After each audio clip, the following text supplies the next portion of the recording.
大家好呀，今天我们要来聊一个非常令人震惊和沉重的案件。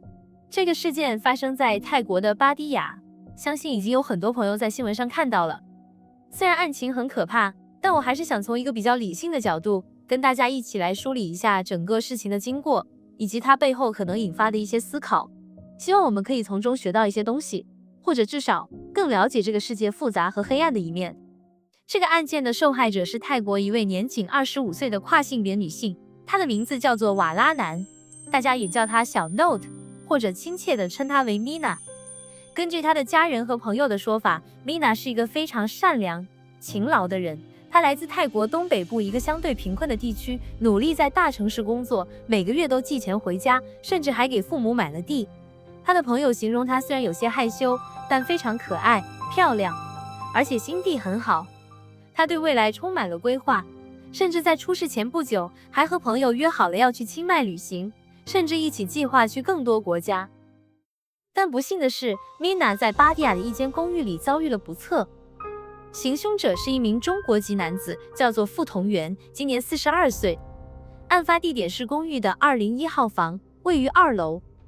根据公寓管理员的证词，案发当天凌晨2点左右，有听到 Mina 房间里传出激烈的争吵和求救声。求救声持续了长达1个小时，内容是不要伤害我，放开我。当时管理员并未立即上楼查看，直到第二天早上派清洁人员查房时，才发现了 Mina 的遗体。当警方和管理员进入房间后，眼前的景象非常骇人。Mina 被发现倒在浴室里，全身赤裸。最令人震惊的是，她遗体遭遇了极不人道的处置，部分身体结构被移除，其中包括她隆胸用的矽胶假体。更让人不安的是，有报道指出 Mina 的肺部不见了。警方仔细搜索了房间的每一个角落，但目前失踪的肺部尚未找到。傅同元在事发后于清晨离开了公寓。泰国警方反应迅速，追踪到他在曼谷素万纳普机场正准备搭乘航班返回中国昆明时将其拦截。抓捕时，傅同元脸上有多处抓痕，推测是 Mina 在生前反抗时留下的。被捕后，他的表现异常平静，甚至有些麻木，眼神空洞，这让一些人感到非常不安。在警方的审讯和后来的案情重演中，傅同元供述了一些情况。他声称自己和 Mina 约定好了服务，并支付了8000泰铢的费用，但他声称 Mina 后来拒绝发生某些行为。他提出退还一半费用4000泰铢，但 Mina 不同意。他还声称 Mina 先动手抓伤他，甚至踢断了他的门牙，这让他情绪失控，用膝盖压住了 Mina 的脖子，导致他窒息身亡。为什么会对 Mina 的身体进行这种极端处理？傅同元给出的理由更是令人不寒而栗。他声称自己受到影视作品影响，对人体结构产生了病态的好奇心，因此想观察内部结构，并且形容这行为像是某种恶作剧。这种冷血说法让人感到震惊。然而，警方的初步调查和一些专家看法显示，事情可能不像傅同元所描述的那么简单。这不仅是单纯的激情冲突。首先，从现场发现的证据来看，傅同元事先购买了包括胶带、束带、剪刀、2把刀等工具。这些准备好的工具让人怀疑，这并非完全是临时起意的冲动行为，可能存在一定程度的预谋。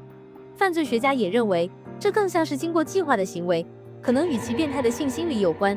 其次，他描述对 Mina 身体进行的极端行为，仅是出于好奇和玩弄，这显示了对生命极度漠视和病态迷恋的行为。这强烈暗示了心理扭曲，甚至是反社会人格或精神病态的特征。警方也计划对他进行精神状态评估。傅同元自己则表示，不知道自己是不是有精神病，从未看过医生。至于失踪的肺叶，这是一个悬而未决的疑点。有报道称是左肺，也有提到是右肺，或者警方一开始并未确认器官有丢失。外界有各种未经证实的猜测，包括是否被刻意处理，甚至是否涉及非法医疗用途等推测。但由于肺叶尚未找到，只能等后续的验尸报告。这个极端案件对 Mina 的家人造成了毁灭性的打击。Mina 的父母悲痛欲绝，她的母亲得知消息后一度昏厥，哭到无法入睡。她的父母表示，女儿是家里的经济支柱，非常孝顺，他们无法接受女儿遭遇如此残酷的对待，强烈要求判处凶手死刑，希望以命偿命。在案情重演过程中，米娜的亲友，包括她的父亲，情绪激动，冲向傅同元，表达他们的愤怒和悲痛。此外，这个案件也引发了泰国社会，特别是 LGBTQ+ 社群的关注。在一些针对 Mina 的侮辱性网络评论出现后，巴蒂亚的 LGBTQ+ 社群表达了抗议，要求不尊重逝者的留言者道歉。这提醒我们，即便在泰国这样对跨性别群体相对包容的地方，他们依然可能面临歧视和脆弱性，尤其是在风险较高的工作环境中，可能面临更多暴力威胁。站在我的角度看这个案件，看到这样一则由来自我们文化背景的人士在海外犯下的骇人听闻的案件，心情其实是复杂的，也很难受。一方面，我们都知道，一个人的行为绝对不能代表整个群体。绝大多数在海外的华人都和世界各地的人们一样，是遵纪守法、努力生活的。然而，像这样极端恶性的案件，确实会对海外华人的整体形象带来负面影响。一些评论就提到，近年来泰国发生的一些涉及中国人的负面事件，包括这类恶性案件，可能会加剧当地民众对中国人的不信任，甚至影响到双方的关系。比如签证审查可能会更严格，或者在当地生活、做生意的华人会面临更多困难。这听起来很让人沮丧，但也是我们不得不面对的现实。我们能做些什么呢？也许除了谴责犯罪行为本身，我们更应该从自身做起。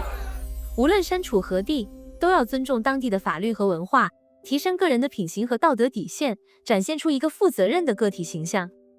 这或许是应对这种负面影响最根本的方式。同时，对于这样特殊的案件，我们也应该保持理性，不传播未经证实的猜测，等待警方的最终调查结果和法律的公正判决。从这个案件中，我个人有很多感触。首先是人性的复杂和黑暗。一个看似普通的焊接工人，竟然会做出如此令人难以理解的行为。特别是他提到受到影视影响，想模仿或进行某种解剖观察，让人感到一种超现实的惊悚。娱乐内容对某些心理异常者可能的影响，这是一个值得警惕的社会现象。其次 ，Mina 的故事让人心痛。一个努力生活、孝顺父母的年轻生命，因为一场冲突和凶手的病态心理而戛然而止。他的遭遇也再次暴露了一些边缘群体的脆弱性，以及他们在社会中可能面临的风险。最后，回到我们自己，这样的事件虽然是极端个案，但确实会让身在海外的华人面临一些无辜的连带影响。我们无法控制别人的行为，但我们可以从自身做起。无论身处何地，都努力成为一个好公民，展现出良好的素质和品格。这或许是应对这种负面影响最根本的方式。目前，警方仍在深入调查，包括等待完整的法医验尸报告，寻找失踪的肺叶，并对傅同元进行全面的精神评估。根据泰国法律，如此残忍的暴力行为可能面临死刑的判决。我们希望法律能给予最公正的裁决，让逝者安息，家人得到慰藉。这是一个非常令人难过的案件，感谢大家愿意花时间和我一起来了解它。希望我们可以从中有所思考，也更加珍惜和尊重每一个生命。如果你对这个话题有什么想法，或者想分享你的观点，欢迎在评论区留言，但请大家保持理性讨论，切记个案不代表全体，避免不恰当或歧视性的言论。好了，今天的内容就到这里。如果觉得这个影片对你有启发，请不要忘记点赞和订阅我的频道，你的支持是我继续分享下去的动力。我们下个影片再见。Oh my God, Korea! Oh! Hello, What if y'all are racist? Did you know that? Because why would you assume, like, why would you say ni hao? Ni hao. Why would you say ni hao? Hola, in Spanish. Ni hao. Do you think I'm Chinese? Yeah. I'm not Chinese. You're not Chinese. You shouldn't assume. That's rude. Korea.